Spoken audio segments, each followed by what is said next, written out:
మీరు ఎప్పుడైనా ఆలోచించారా దేవుడు తన కొరకు ప్రజలను ఏర్పరచుకుంటాడు అని? నా మాట అర్థం చేసుకోండి. దేవుడు తన కొరకు ప్రజలను ఏర్పరచుకుంటాడని ఎప్పుడైనా ఆలోచించారా? భక్తి చేయడానికి కూడా ఏర్పరచుకుంటాడు దేవుడు. ప్రార్థించడానికి కూడా తన కొరకు ప్రజలను ఏర్పరచుకుంటాడు. ప్రార్థించడానికి కూడా ఏర్పరచుకుంటాడు. తెలుసా? దేవుడు ఏర్పరచుకుంటాడు. ఏర్పరచబడిన వారు అని అంటే చాలా స్పెషల్ ట్రీట్మెంట్ లా, చాలా స్పెషల్ కేటగిరీ లా కనపడుతుంది. ద చోజన్, ఏర్పరచబడిన వారు. కొన్ని లేఖనములలో కొన్ని భాగాలు గమనిస్తూ ఆ వాక్యాన్ని ధ్యానం చేద్దాం. కీర్తనల గ్రంథం 4వ అధ్యాయము 3వ వచనం. తన భక్తులను తనకు ఏర్పరచుకొనుచున్నాడని, but know that the Lord had set apart him that is godly for himself. తన కొరకు ఏర్పరచుకుంటాడు. భక్తులను తన కొరకు ఏర్పరచుకుంటాడు. ఆ మాట 2 గుంపులను విడదీస్తుంది. తమంతటి తామే భక్తి చేసేవారిని, దేవుడు ఏర్పరచుకున్న వారిని 2 గుంపులు చేసేస్తుంది. ఇప్పుడు మనం ఏ కోవకి చెందిన వాళ్ళం? నువ్వు భక్తి చేయాలని దేవుడు నిన్ను కోరుకున్నాడా? లేక దేవునికి భక్తి చేయాలని నువ్వు కోరుకున్నావా? What do you think? నిన్ను నువ్వు ఏర్పరచుకున్నావా? నిన్ను దేవుడు ఏర్పరచుకున్నాడా? Do you have any guarantee on that? నేను భక్తి చేయునట్లు దేవుడు నన్ను ఏర్పరచుకున్నాడు అని చెప్పగలమా? నువ్వు ఆయన్ని ప్రేమించాలని, నువ్వు ఆయనకు భక్తి చేయాలని, నువ్వు ఆయన దగ్గర చాలా సమయం గడపాలని, నువ్వు ఆయనతో నీ జీవితంలో ఓ భాగంగా, నీ జీవితమే ఓ భాగంగా ఆయనతో సమయం వెచ్చించాలని నిన్ను ఏర్పరచుకుంటాడా ఆయన? Do you believe that? పోనీ నిన్ను ఏర్పరచుకుంటాడని తెలుసా? అండ్ దేవుడు నిన్ను ఏర్పరచుకున్నాడని తెలుసా? Praise the lord. ఎఫెసీ పత్రిక 1వ అధ్యాయం 4వ వచనం, 4-6 వచనాలు కలిసి ఉంటాయి. తెలుగులోనేమో ఫస్ట్ లాస్ట్ లో ఉంటుంది, ఇంగ్లీష్ లోనేమో ఫస్ట్ లో ఉంటుంది. ఎఫెసీ పత్రిక 1వ అధ్యాయము 4-6 వచనాలు. ఎట్లనగా తన ప్రియుని యందు తాను ఉచితముగా మనకు అనుగ్రహించిన కీర్తి కలుగునట్లు దయా సంకల్పం చొప్పున స్వీకరించుటకై ముందుగా నిర్ణయించుకొని పరిశుద్ధులము నిర్దోషులము ఉండాలని. ఎప్పుడు ఏర్పరచబడ్డామో చూడండి. జగత్తు పునాది వేయబడక మునుపే యేసుక్రీస్తు ద్వారా తనకు కుమారులనిగా స్వీకరించుటకై మనలను ముందుగా తన కోసము నిర్ణయించుకొని, మనం ఎలా ఉండాలని, మనము పరిశుద్ధులము నిర్దోషులమునై ఉండవలనని జగత్ పునాది వేయబడక మునుపే ప్రేమ చేత ఆయన క్రీస్తులో మనలను ఏర్పరచుకొనెను. To believe that we are chosen in the love in Christ is much harder in these days. ఈ రోజుల్లో నేను దేవుని ప్రేమ చేత ప్రేమలో ఏర్పరచబడ్డాను అని నమ్మటం, విశ్వాసం ఉంచడం చాలా కష్టంగానే ఉంటుంది ఈ రోజుల్లో. భక్తి చేయడానికి చేస్తున్నాం, ప్రార్థన చేయడానికి చేస్తున్నాం, వాక్యం చదవడానికి గంటల తరబడి చదువుతున్నాం, కానీ నిన్నే దేవుడు ఏర్పరచుకున్నాడు, నువ్వు ప్రేమలో ఏర్పరచబడ్డ వ్యక్తివి అని నమ్మటానికి చాలా కష్టంగా ఉంటుంది. ఇప్పుడు మనకి ఎంత కష్టంగా ఉందో అంత అలాగనమాట. తెలుసు, మన జ్ఞానానికి తెలుసు, మన మెదడుకు తెలుసు మనం ఏర్పరచబడ్డాము. ఎందుకంటే మనం తరచుగా మన ప్రార్థనలు అడుగుతాం కదా, జగత్ పునాది వేయబడక మునిపే, నా తల్లి గర్భమందు పిండంగా రూపించబడక మునిపే అని ఒక ఆనవాయితీగా, ఒక అలవాటుగా, ఒక ఒక ఆచారంగా మనం చేసేస్తాం. మన మాటలు దొర్లిపోతుంటాయి ఆ మాటలు. కానీ జగత్ పునాది వేయబడక మునిపే నువ్వు ఏర్పరచబడ్డ వ్యక్తివని నమ్ముతావా? నమ్ముతామా?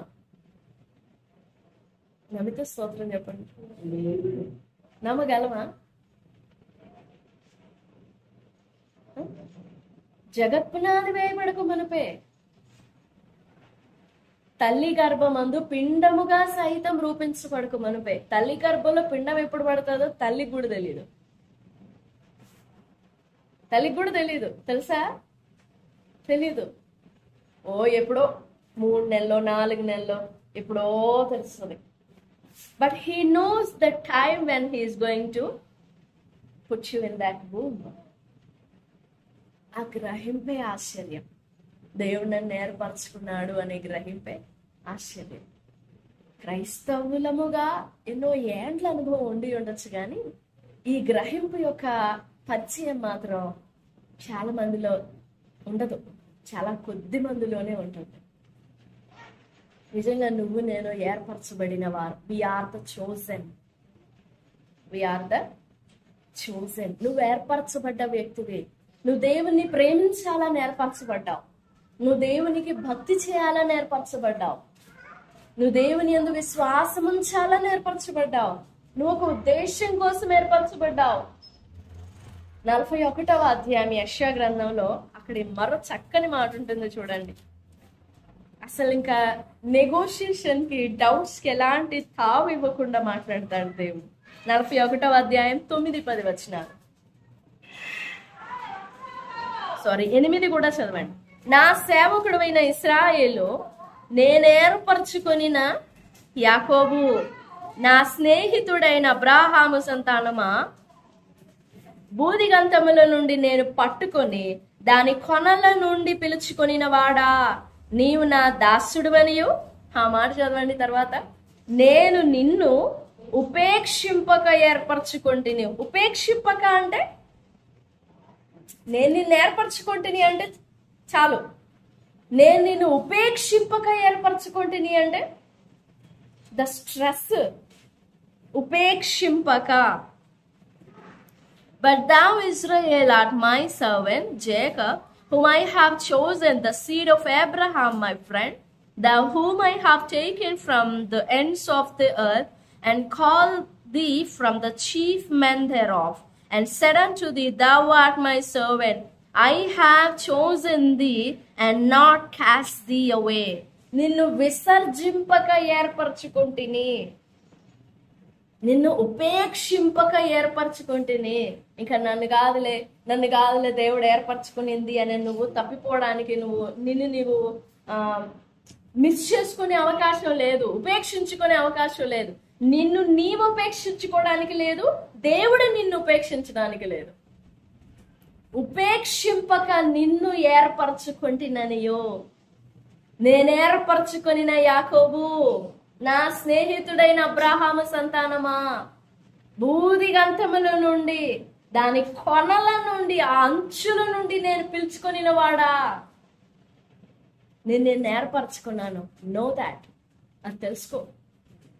ఇదే యెషయా గ్రంథము 43వ అధ్యాయం చూడండి, 10వ వచనం.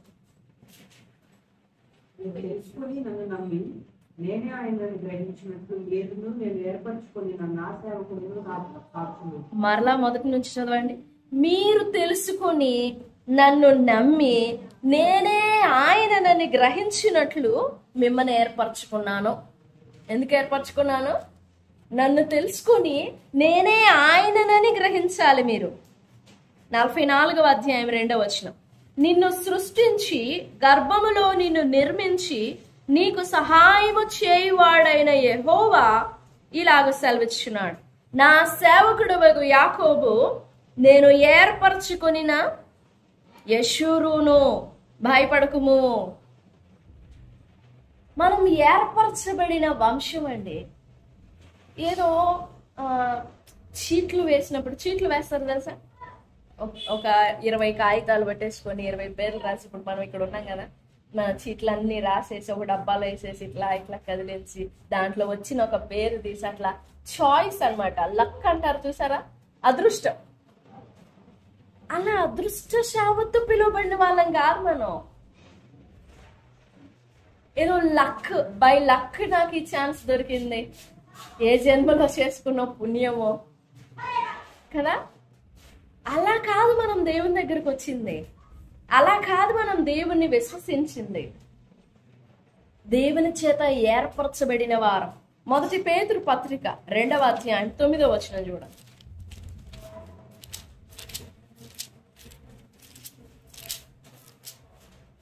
అయితే మీరు చీకటిలో నుండి ఆశ్చర్యకరమైన తన వెలుగులోనికి మిమ్మల్ని పిలిచిన వాని గుణాతిశయములను చేయు నిమిత్తము ఏర్పరచబడిన వంశమును.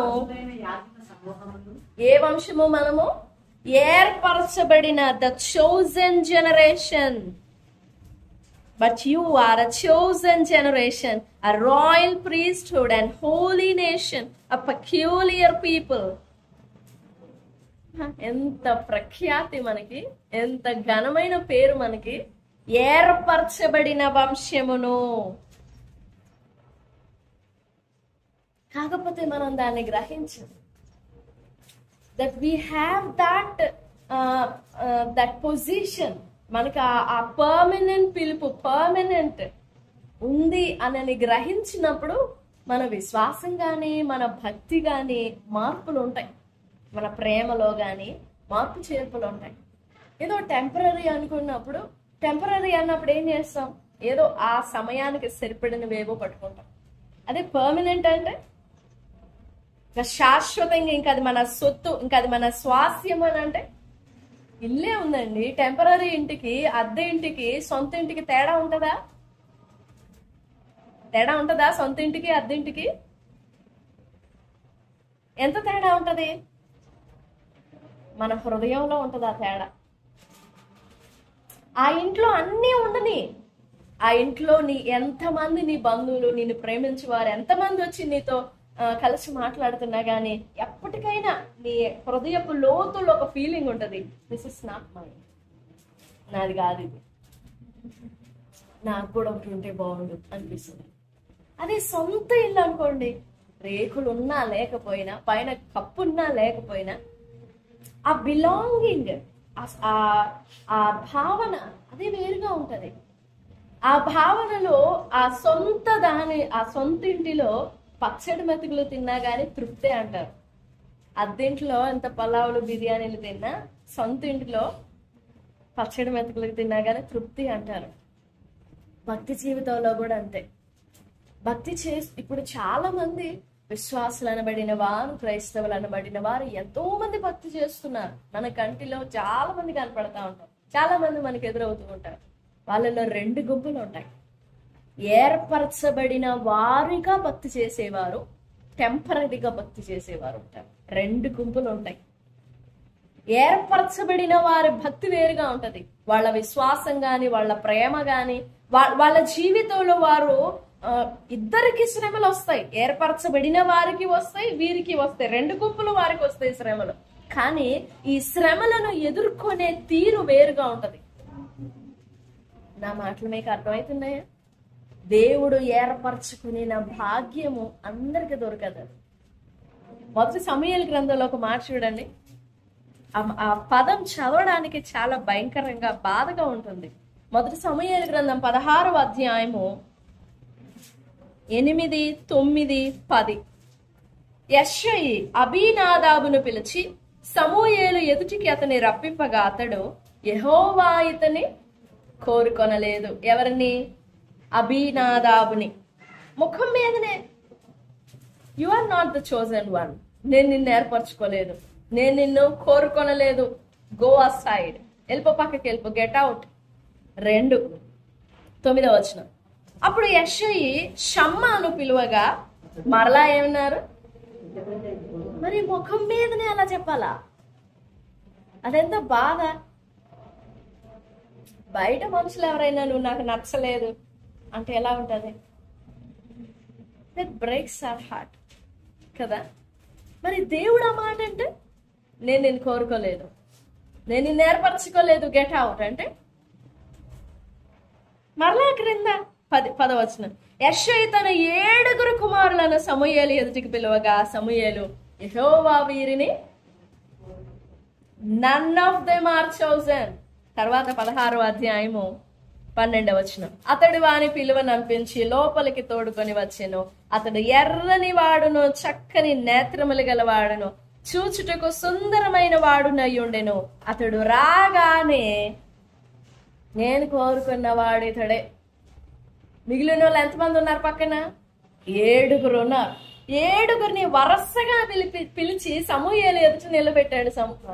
యెషై దేహదారుఢ్యం గాని, జ్ఞానం గాని, రంగు గాని, ఎత్తు గాని, రాజుగా ఉండడానికి సెట్ అవుతాడు అనుకొని అన్ని క్వాలిటీస్ అన్ని ఓకే అయిపోయినాయి. అన్ని చక్కగా సెట్ అయ్యాడు. ఇతన్ని రాజుగా ఎన్నుకుంటాడేమో అని సమూయేలు దగ్గరికి తీసుకురాగానే సమూయేలు నిర్దాక్షిణ్యంగా అనేసాడు. దేవుడు వీరిని కోరుకోలేదు. నో నో నో, నువ్వు కాదని పక్కకి నెట్టేస్తే ఎలా ఉంటది ఆ ఫీలింగ్? వరుసగా వచ్చారు 7 అలా నెట్టేశాడు, అలా పక్కకి నెట్టేశాడు. దేవుడు మిమ్మల్ని కోరుకోలేదు. వారి జీవితాంతం గుర్తుంటది ఆ మాట. ఎంతమంది మనల్ని నచ్చారు, ఇష్టపడ్డారు అనే విషయం గుర్తుండదు. ఎవరైతే మనల్ని నచ్చలేదో ఆ మాటే గుర్తుంటది లైఫ్ లాంగ్. అవునా కాదా? 7 వద్దన్నాడు. ఇక కడసారి వాడు గొర్రెలు కాసుకునేవాడు. అతను వచ్చిందాకా, బాలుడు దావీదు వచ్చిందాకా వెయిట్ చేస్తా ఉన్నారు. సమూయేలు, యెషై, ఈ 7 మమ్మల్ని కాదన్నాడు. ఆ పిల్లవాడిని చూసి మాత్రం ఏం కోరుకుంటాడులే, అసలు చూద్దాం ఏం చేస్తాడు అన్నట్లుగా పగతో చూస్తా ఉన్నారు. అసలు ఆ దావీదు లోపలికి అట్లా వచ్చాడో లేదో సమూయేలు లేచి నిల్చున్నాడు. ఇతడే నేను కోరుకున్నవాడు ఇతడే. ఎంత డిఫరెన్స్ ఉంటది. నేను కోరుకొనలేదు, నేను ఏర్పరచుకొనుట, కోరుకొనుట, కనుగొనుట అనే 3 పదాలకి హీబ్రూలో ఒకే వర్డ్ ఉంటది, బహార్. The same word. కనుగొనడం, ఏర్పరచుకొనడం, ఈ సమూయేలులో కోరుకొనడం. బహార్ అంటే అది చక్కగా అర్థం అవ్వాలంటే ఒక సన్నివేశం చూద్దాం. ఎస్తేరు గ్రంథం 2వ అధ్యాయం 8వ వచనం. రాజాజ్ఞయు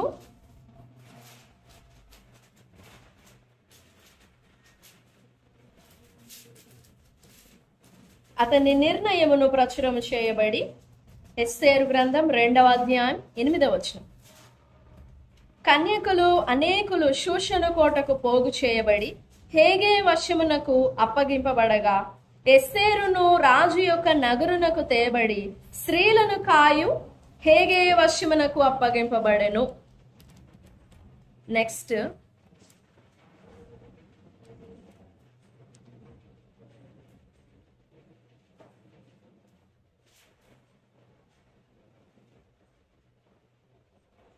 పన్నెండవ వచనం. 6 మాసములు గోపురస తైలముతోను 6 మాసములు తోను స్త్రీల పరిమళ క్రియల కొరకైన పదార్థములతోను ముగించి పోవారు. 12 మాసములైన తరువాత రాజు అయిన వెళ్ళుటకు ఒక్కొక్క చిన్నదానికి వంతు వచ్చినప్పుడు ఒక్కొక్క చిన్నది రాజునొద్దకు ఆ విధంగా పోచుండెను. చాలు. ఇప్పుడు 2వ అధ్యాయమే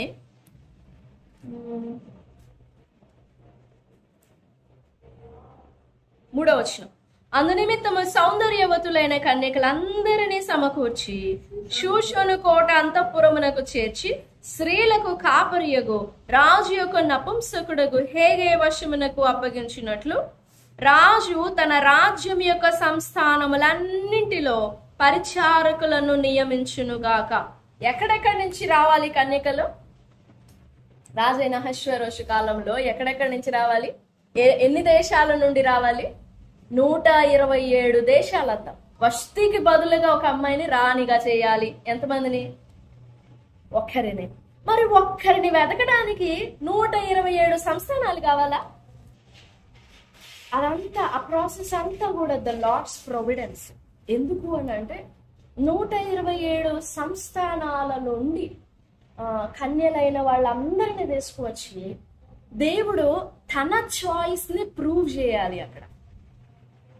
If he is not gathering all of that virgins, ఆ 127 సంస్థానాలలో ఉన్న ఆ కన్యకలని పిలువకపోతే, సమకూర్చకపోతే ఎస్తేరు యొక్క ఏమనాలి దాన్ని, క్యాపబిలిటీయా? No, not that capability. ఎస్తేరు మీద దేవుడు చూపించే ఆ ప్రశస్తమైన దయ అంత గ్రేట్ గా కనపడదు. ఈ ఒక్క అమ్మాయి మీద చూపించే దయని ప్రూవ్ చేయడానికి ఎంతమంది కావాల్సి వచ్చారు?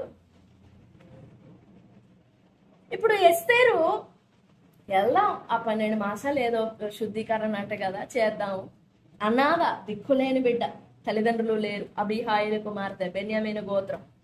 తల్లిదండ్రులు లేకపోయేసరికి మొర్దెకై తన కుమార్తెగా స్వీకరించుకొని పెంచుతున్నాడు. సాధారణంగా తల్లిదండ్రులు లేని వాళ్ళని ఎలా చూస్తారు? ప్రేమగా చూస్తారా? నిజంగా మాట్లాడితే, హృదయపు లోతుల్లో నిజంగా మాట్లాడితే సానుభూతి వస్తుంది తల్లిదండ్రులు లేని బిడ్డలనంటే. మరి ఎస్తేరు మొర్దెకై పోషణలో సానుభూతితో పెరిగిందా? నాట్ అన్ ఇంచ్ కూడా తెలీదు సానుభూతి అంటే ఏంటో. కానీ మొర్దెకై నేర్పించినది అంతా ఏంటో తెలుసా? నువ్వు దేవుని దయ పొందుకోవాలమ్మా. You have to be filled, you have to be overpowered with the favor of God. నీలో నుండి ఆ దయ రాష్ట్ర దేశాలు కూడా ప్రవహించాలి ఆ దయ. యు హ్యావ్ దాట్ ఫేవర్ అని మరి ఎలా చెప్పి నేర్పించాడో తెలియదు. కానీ ఎస్తేరు కూడా లోబడేది, అంత లోబడేనంట. ఎంతగా లోబడి ఎంతగా దయ పొందింది అని అంటే, తను ఆ రాజనగర్లోనికి ఎంటర్ అవ్వగానే ఫస్ట్ రాజు దయ చూపించాడా, రాజ్యంలోని వాళ్ళు దయ చూపారా? అందరూ వచ్చారు. ఎస్తేరు టైం వచ్చింది. ఎస్తేరు అలా లోపలికి రాగానే తను బాల్యకాలము నుండి దయ పొందుకుంటూ వచ్చింది చూసారా? ఈ దయ, కనికరము, కృప రాజనగరులో నుండి ఆమెను ఆహ్వానించింది. ఆమె అలా అడుగు పెట్టగానే రాజనగరు లోపల నుండి దయ ఆహ్వానించిందామని, కృప ఆహ్వానించిందామని, దేవుని కనికరం ఆహ్వానించిందామని. 2వ అధ్యాయం 9వ వచనం చదువుతాం. ఆ చిన్నది అతని దృష్టికి ఇంపైనది. అతని అంటే అక్కడ భావము హేగే, ముందు వచనంలో హేగే ఉంటాడు. హేగే దృష్టికి ఇంపైనది గనుక అతను వెంటనే త్వరగా 3 ఏర్పరచేయడానికి. నంబర్ 1, ఆమెకు కావలసిన పరిమళ ద్రవ్యాలు. నంబర్ 2, ఆమెకు కావలసిన భోజన పదార్థాలు. నంబర్ 3, ఆమెకు కావలసిన రాజు ఇంటిలో నుండి 7 పనికత్తలను రెడీ చేశాడు. మిగిలిన వచ్చిన వాళ్ళు ఎవరికి లేవు అలాంటి స్పెషల్ ట్రీట్మెంట్స్, కానీ ఈమెకి మాత్రమే ఉన్నాయి. నేను చెప్పదలుచుకున్న మాట ఏంటంటే, ఎస్తేరు లక్ ట్రై చేసుకోవడానికి వచ్చిందా రాజనగర్లోనికి? అందరూ పోతున్నారు కదా, మనం కూడా పోయేదేముంది, 12 మాసాలు మనకి మంచిది కదా, ఆ సుగంధ ద్రవ్యాలు ఎక్కడ దొరకవు కదా, అదేదో ఇక్కడ యూజ్ చేసుకుంటే అయిపోద్ది. అలా లక్ కోసం వెళ్ళిందా, లేక ఆల్రెడీ ఏర్పరచబడినదిగా వెళ్ళిందా రాజనగర్లోనికి? రాజు ఏర్పరచుకొనుటకు ముందే ఆమె రాణిగా తీర్మానింపబడినది. రాజుకు దయ పుట్టడం అది తర్వాత సంగతి. రాజు చూడడం అస్సలు out of coverage, out of range అని. But she was the chosen one. ఆమెదో ఛాన్సెస్ ట్రై చేసుకోవడానికి, ట్రయల్స్ వేసుకోవడానికి పోలేదు అక్కడికి. అందరూ పోతున్నారు కదా, నేను కూడా వెళ్ళి ట్రయల్ వేస్తే తప్పేముంది అన్న ట్రయల్కి పోలేదు అక్కడికి. విశ్వాసులమైన మనం కూడా వీఆర్ నాట్ ట్రయల్ పర్సన్స్. మనం లక్కులు ప్రూవ్ చేసుకునే వాళ్ళం, ఛాన్సెస్ ప్రూవ్ చేసుకునే వాళ్ళం కాదు. ఇది కాకపోతే అది కాకపోతే ఇది కాకపోతే కాదు. You have a purpose, an established purpose. ఒక స్థిరపరచబడిన నిర్ణయం ఉంది నీ పట్ల. ఒక పర్టికులర్ పని కొరకు నువ్వు నిర్ణయింపబడ్డావు. నువ్వు పుట్టక మునిపే అది నీకు ఏర్పరచబడింది. నువ్వు దాన్ని స్వతంత్రించుకోవడానికే టైం పడుతుంది. ప్రభు చెప్పారు, ఇదిగో యెష్షై కుమారుల్లో నేను ఒకరిని ఏర్పరచుకొని ఉన్నాను, వెళ్ళి అభిషేకించు అని. పర్టికులారిటీ మన జీవితంలో కూడా ఉంది. దాన్ని నువ్వే వెతుక్కోవాలి. ఎస్తేరు లక్ ప్రూవ్ చేసుకోవడానికి వెళ్ళాలా, దేవా వాళ్ళందరికంటే నా మీద కొద్దిగా దయ ఉంటది కదా, నేను నీ బిడ్డను కదా, ఆ దయ ఏదో నాకు మీద కొంచెం కనపరచువా, నేను అక్కడికి వెళ్ళి ఏమన్నా జయ పొందుకుంటే నీకేమన్నా యూజ్ అవుతుందేమో. No no no no. 70 సంవత్సరాల బబులోను చెరలో పుట్టిన బిడ్డ ఎస్తేరు. She was born for a purpose. తల్లిదండ్రులను పోగొట్టుకోవచ్చు, కానీ she's going to sit on the throne. She's going to wear the crown on her head. పోగొట్టుకోవచ్చు, అనాదిగా పిలువబడి ఉండొచ్చు, చిన్న పిల్లగా ఉన్నప్పుడు అందరూ ఎగతాళి చేసి ఉండొచ్చు, కానీ ఆ ఎగతాళి చేయబడిన ఆ బిడ్డే రేపు 127 సంస్థానాల మీద రాణిగా కూర్చోబోతుంది. She may not know that she is going to be the queen, but God knows. She knows that God knows what suits her. దేవునికి తెలుసు తనకి ఏం సూట్ అవుతుందో. So God will take care అనుకునింది. అలా నమ్మింది కాబట్టి హేగే అధికారానికి ఒప్పేసుకుంది. నాకేం తెలీదు, మీరేం చెప్తే నేను అది చేస్తాను. రాజు దగ్గరికి నేను ఎలా వెళ్ళాలి, యూ చూస్ అన్నప్పుడు హేగేకి ఎంత సంతోషం కలిగి ఉంటుందో. ఎందుకంటే అన్ని వేల మందిలో కూడా ఈ ఒక్క అమ్మాయిని సిద్ధపరిచే ఏమన్నాలి ఆపర్చునిటీ వచ్చింది హేగేకి. తన రాజు ఇష్టమంతా ఈ అమ్మాయి మీద కనపరచవచ్చు. ద సేమ్ ఆ రాజనగరంలోనికి వెళ్ళినప్పుడు హేగేకి తెలిసిపోయి ఉండొచ్చు ఈ అమ్మాయిని రాజు కోరుకునేది అని. అక్కడ ఉన్న చాలా మంది కూడా తెలిసిపోయి ఉండొచ్చు ఈ అమ్మాయిని రాజు కోరుకునేది. మరి మిగిలిన వాళ్ళందరూ ఎందుకు అని అంటే నిన్ను ప్రూవ్ చేయడానికి, ఎస్తేర్ను ప్రూవ్ చేయడానికి. We are appointed ones, we are the chosen ones. మనం ఏర్పరచబడ్డాం. నువ్వు ఏర్పరచబడ్డావు కాబట్టే దేవుని ప్రేమను తెలుసుకోగలుగుతున్నావు. ఏర్పరచబడ్డావు కాబట్టే దేవుణ్ణి ఎరుగగలుగుతున్నావు, విశ్వసించగలుగుతున్నావు. ఆ ఏర్పరచబడిన గుంపులోనే మనం నిలిచి ఉండాలి. ఎందుకంటే ఏర్పరచబడిన వారి కొరకే ఆ దినాలు తక్కువ చేయబడుతున్నాయి. ఎందుకు ఆలస్యం అవుతుంది అని అంటే ఏర్పరచబడిన వాళ్ళ కోసం. ఏర్పరచబడిన వాళ్ళకు ఉండిన ఆ బెనిఫిట్స్ చాలా ఎక్కువగానే ఉంటాయి. మరొక మాట ఉంటుంది, తన కొరకు ఏర్పరచుకుని చేర్చుకునేవాడు ధన్యుడు. 65వ కీర్తన 4వ వచనం. ఆ చివరి మాట చదువుకొని ముగించుకున్నాం. 65వ కీర్తన 4వ వచనం. నీ ఆవరణములలో నివసించినట్లు నీవు ఏర్పరచుకొని చేర్చుకొని వాడు ధన్యుడు. అదెంత చక్కని మాట. దేవుడే ఏర్పరచుకుంటాడంట, దేవుడే చేర్చుకుంటాడంట. మనం పరిగెత్తే ఆయన ఆవరణాలకు పరిగెత్తడం కాదు. దేవుడే ఏర్పరచుకుంటాడు, దేవుడే రప్పించుకుంటాడు, చేర్చుకుంటాడు. అయితే మనం ఆ విషయం గ్రహించాలి. 1, మనం ఏర్పరచబడిన వారము అని. 2, ఏర్పరచబడిన భక్తి మనం చేస్తున్నామా అని మనల్ని పరీక్ష చేసుకోవాలి. మనం by chance or by luck, అదృష్ట సావత్తు అంటారు. లోకం అంటే అది నాకు అదృష్టం దొరికింది అని. ఏ మంచి జరిగినా, ఏ మేలు జరిగినా ఏదో బై లక్ నాకు ఈ మార్కులు వచ్చినాయి, బై లక్ నాకు ఈ జాబ్ వచ్చింది, నా అదృష్టం ఏందో, నేనేం పుణ్యం చేసుకున్నానో నాకు ఇప్పుడు ఈ అదృష్టం దొరికింది అని అంటే అది లోకం. కానీ ఒక క్రైస్తవుడు ఆ మాట అనకూడదు. నేను ఏర్పరచబడిన వ్యక్తిని అని ఎరగాలి, అని గుర్తించాలి, అది గ్రహించాలి. నువ్వు ఏర్పరచబడిన వ్యక్తివి అని గ్రహించినప్పుడు నీకు దేవునికి మధ్య ఉండిన బంధం నీకు బాగా అర్థమవుతుంది. చాలా తేటగాను, లోతుగాను, స్పష్టంగాను అర్థమవుతుంది. నువ్వు ఏర్పరచబడిన సంగతి నీకు అర్థం కాకపోతే నువ్వు ఎంత వాక్యం విన్నా, ఎంత ప్రార్థన చేసినా, ఎంత విశ్వాసం ఉంచినా పైపైనే నడుస్తావు, పైపైనే తిరుగులాడుతూ ఉంటాం. సో ఈ ప్రశస్తమైన సమయంలో దేవుడు మన నేత్రాలు వెలిగించాలని వేడుకుందాం. దేవా, నేను నీ చేత ఏర్పరచబడ్డానని, జగత్పునాది వేయబడక మునుపే ప్రేమ చేత క్రీస్తులో ఏర్పరచబడినానని నేను గ్రహించినట్లు నా నేత్రాలు వెలిగించు. నాకు తెలుసు నేను ఏర్పరచబడ్డానని, కానీ నా హృదయానికి నేర్పించు, నా హృదయానికి తెలియపరచు, నా మనోనేత్రాలు వెలిగించేయ్యా, నా ప్రాణాత్మ దేహములను తెరువు, సిద్ధం చేయి, నేను ఏర్పరచబడిన దానని. చివరి మాట 104, మనం చదివిన ప్రారంభ మాట 104వ కీర్తన 43వ వచనం. ఏర్పరచుకుని వారిని ఉత్సాహ ధ్వనితోనూ వెలుపలికి రప్పిస్తాడు.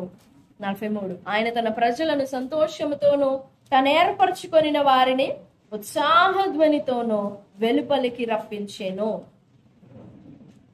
ఏర్పరచబడిన వారికి, ఏర్పరచబడిన వ్యక్తులకు దేవుడిచ్చే ప్రత్యేకమైన దీవెనలు, దేవుడు నడిపించే విధానం కానీ, దేవుడు అనుమతించే పరిస్థితులు కానీ వేరుగానే ఉంటాయి. కానీ వాటన్నింటిలో నుండి కూడా ఏర్పరచబడిన వారిని తప్పక విడిపిస్తాడు. ఏర్పరచబడిన వారిని తప్పక వెలుపలికి తీసుకొస్తాడు. ఆ శోధనల కొలిమ, ఇబ్బందుల కొలిమ, శ్రమల చట్రమ దానిలో నుండి వెలుపలికి రప్పిస్తాడు. మనం తెలుసుకోవాల్సింది ఒకటి, మనం ఏర్పరచబడిన వారమని.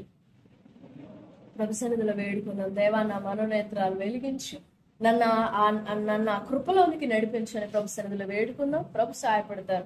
దేవుడి మాటలన్నీ మన వినికిడిలో దీవించును గాక. ఆమేన్, ఆమేన్.